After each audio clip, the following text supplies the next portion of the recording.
ನಮಸ್ತೆ ಸ್ನೇಹಿತರೆ, ಡಾಕ್ಟರ್ ರಾಜ್ಕುಮಾರ್ ಅವರಿಗೆ ಮಾಡಿದ್ದ ಕಥೆಯನ್ನು ವಿಷ್ಣುವರ್ಧನ್ ಅವರು ಸಿನಿಮಾ ಮಾಡಿ ಆ ಸಿನಿಮಾವನ್ನು ಗೆಲ್ಲಿಸಿದ್ದು ಯಾರು ಅಂತ ಗೊತ್ತಾ? ಬನ್ನಿ ಈ ಸ್ಟೋರಿ ಏನು ಅಂತ ನೋಡೋಣ. ಡಾಕ್ಟರ್ ರಾಜ್ಕುಮಾರ್ ಅವರಿಗೆ ಅಂತಲೇ ಮಾಡಿದ ಕಥೆಯೊಂದಕ್ಕೆ ಡಾಕ್ಟರ್ ವಿಷ್ಣುವರ್ಧನ್ ಅವರು ನಾಯಕನಾಗಿ ಸಿನಿಮಾ ಮಾಡಿದ ಸ್ಟೋರಿ ಇದು. ಆಗಿನ ಕಾಲದಲ್ಲಿ ಡಾಕ್ಟರ್ ರಾಜ್ ಹಾಗೂ ಡಾಕ್ಟರ್ ವಿಷ್ಣುವರ್ಧನ್ ಅವರು ಕನ್ನಡದ ಎರಡು ಅತ್ಯದ್ಭುತ ತಾರೆಗಳಾಗಿ ಮಿಂಚುತ್ತಿದ್ದರು.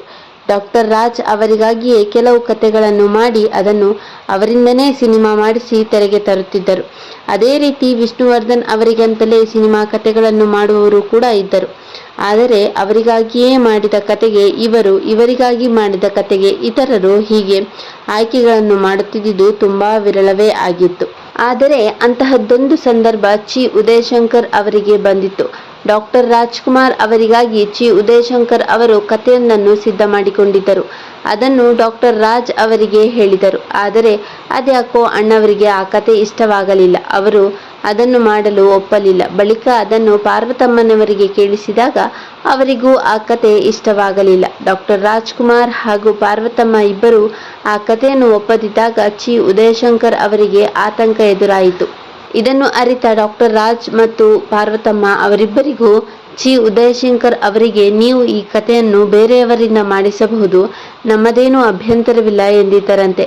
ಅದನ್ನು ಕೇಳಿ ನಿರಾಳ ಭಾವದಿಂದ ಚಿ ಉದಯಶಂಕರ್ ಅವರು ಅದೇ ಕಥೆಯನ್ನು ನಿರ್ದೇಶಕ ಭಾರ್ಗವ್ ಅವರಿಗೆ ಹೇಳಿದ್ದಾರೆ. ಆ ಕಥೆಯನ್ನು ಇಷ್ಟಪಟ್ಟ ಭಾರ್ಗವ ಅವರು ಅದನ್ನು ನಟ ವಿಷ್ಣುವರ್ಧನ್ ಅವರಿಗೆ ಹೇಳಿದ್ದರು. ಸಾಹಸ ಸಿಂಹ ನಟ ವಿಷ್ಣುವರ್ಧನ್ ಅವರಿಗೆ ಭಾರ್ಗವ ಅವರು ಹೇಳಿರುವ ಈ ಕತೆ ಇಷ್ಟವಾಗಿರುತ್ತದೆ. ಆದರೆ ಯಾವಾಗ ಈ ಕತೆ ರಾಜ್ಕುಮಾರ್ ಅವರಿಗೆ ಮಾಡಿದ್ದು ಅಂತ ಗೊತ್ತಾಯಿತೋ ಆಗ ವಿಷ್ಣುವರ್ಧನ್ ಅವರು ಕೂಡ ಅದನ್ನು ಮಾಡಲು ಹಿಂದೇಟು ಹಾಕಿದ್ದಾರೆ. ಯಾಕೆ ಸುಮ್ಮನೆ ತಾಪತ್ರಯ, ಡಾಕ್ಟರ್ ರಾಜ್ ಅವರಿಗೆ ಅಂತ ಮಾಡಿದ ಕಥೆಯನ್ನು ನಾನು ಮಾಡುವುದು, ಅದು ಇನ್ನೇನೋ ಸುದ್ದಿಯಾಗಿ ಆಗಬಾರದ್ದು ಆಗುವುದು, ಇವೆಲ್ಲ ಬೇಕಾ ಎಂದಿದ್ದರಂತೆ ಆ ನಟ ವಿಷ್ಣುವರ್ಧನ್. ಭಾರ್ಗವ ಅವರಿಗೂ ಕೂಡ ಹಾಗೆಯೇ ಅನಿಸಿತು.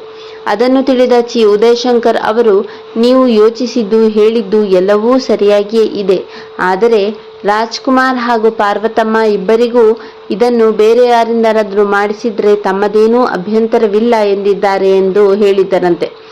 ಆ ಮಾತು ಕೇಳಿ ಭಾರ್ಗವ್ ಮತ್ತು ವಿಷ್ಣುವರ್ಧನ್ ಇಬ್ಬರು ನಿರಾಳವಾಗಿದ್ದರಂತೆ. ಬಳಿಕ ಅದೇ ಕಥೆಯನ್ನು ನಟ ವಿಷ್ಣುವರ್ಧನ್ ನಾಯಕತ್ವದಲ್ಲಿ ಭಾರ್ಗವ ಅವರು ತೆರೆಗೆ ತಂದಿದ್ದರು. ಅದೇ ಕೃಷ್ಣ ನೀ ಬೇಗನೆ ಬಾರೋ ಎನ್ನುವ ಮೂವಿ. ವಿಷ್ಣುವರ್ಧನ್ ನಟನೆಯಲ್ಲಿ ಆ ಸಿನಿಮಾ ಸೂಪರ್ ಹಿಟ್ ಆಗಿತ್ತು. ಕೃಷ್ಣ ನೀ ಬೇಗನೆ ಬಾರೋ ಸಿನಿಮಾ ವಿಷ್ಣುವರ್ಧನ್ ಮತ್ತು ಭವ್ಯ ಅವರು ಅಭಿನಯಿಸಿದಂತ ಒಂದು ಅತ್ಯದ್ಭುತ ಮೂವಿಯಾಗಿತ್ತು. ತುಂಬಾನೇ ಚೆನ್ನಾಗಿತ್ತು ಕೂಡ. ಈ ಮೂವಿಯನ್ನು ಯಾರಾದ್ರೂ ನೋಡಿಲ್ಲ ಅಂದ್ರೆ ನೋಡಿ ಸ್ನೇಹಿತರೆ, ತುಂಬಾನೇ ಒಳ್ಳೆ ಮೂವಿ. ಹಳೆ ಮೂವಿಗಳಾದ್ರೂ ಕೂಡ ತುಂಬಾನೇ ಅರ್ಥಪೂರ್ಣವಾಗಿರುವಂತಹ ಸಿನಿಮಾಗಳಾಗಿರ್ತವೆ. ಡಾಕ್ಟರ್ ರಾಜ್ಕುಮಾರ್, ವಿಷ್ಣುವರ್ಧನ್ ಹಾಗೆ ಶಂಕರ್ ನಾಗ್ ಅವರಂದ ಮೂವಿಗಳೆಲ್ಲ. ಇನ್ನೂ ಒಂದಷ್ಟು ಮೂವಿಗಳಿದೆ ಸ್ನೇಹಿತರೆ. ಇವೆಲ್ಲವನ್ನು ನೀವು ಈಗಿನ ಮೂವಿಗಳಿಗೆ ಕಂಪೇರ್ ಮಾಡಿದ್ರೆ ತುಂಬಾನೇ ಒಳ್ಳೊಳ್ಳೆ ತುಂಬಾನೇ ಮೀನಿಂಗ್ ಇರುವಂತಹ ಮೂವಿ ಇತ್ತು.